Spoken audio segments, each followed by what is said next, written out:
So, 1, 2, 3, 1, 2, 3, 1, 2, 1, 2, 3, 1, 2, 3. So.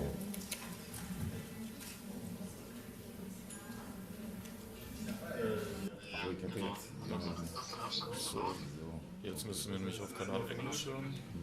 Auf Kanal Englisch hört man mich Englisch. Ich rede jetzt relativ leise, also nicht wirklich laut. Englisch. Okay, Mama. Englisch. So. Englisch. Ich rede immer weiter. Englisch. 1, 2, okay. Englisch. Okay. Englisch. So, und immer noch. Englisch, Mal Deutsch. laut drehen. Englisch. Ja. Englisch. Und zweimal.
Das in der Übung bleiben.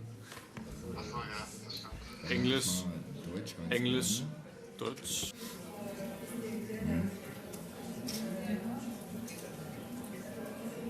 Sollen wir aufschreiben? So, 1, 2, 3, 1, 2, 3. 1, 2, 3, ja. Okay.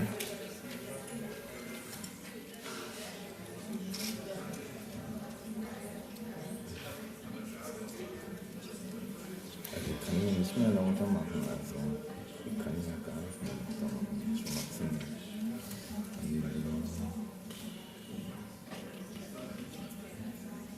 Wie doof. So, 1, 2, 3, 1, 2, 3.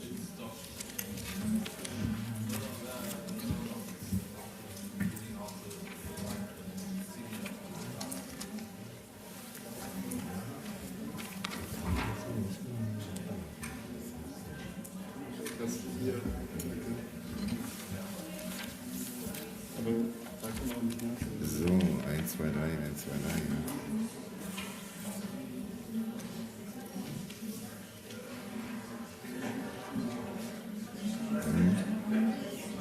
Doch, okay, warte. 1, ja, okay, so, der ist schön. Der ist schön. Der geht herrlich.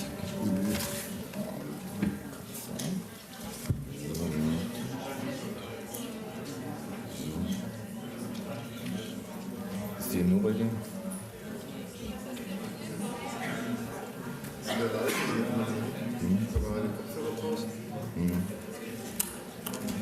Gib mir mal den am Rand, ja.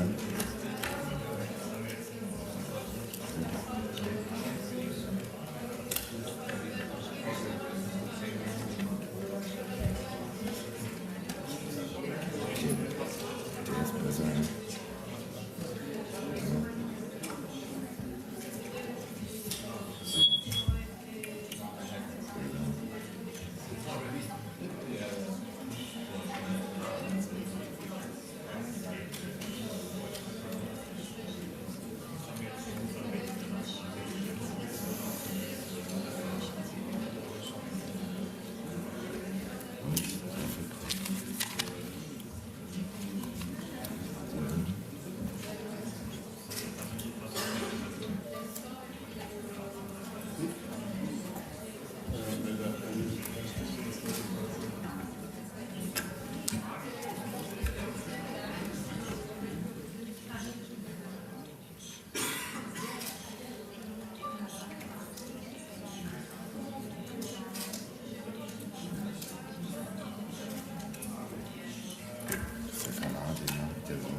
So.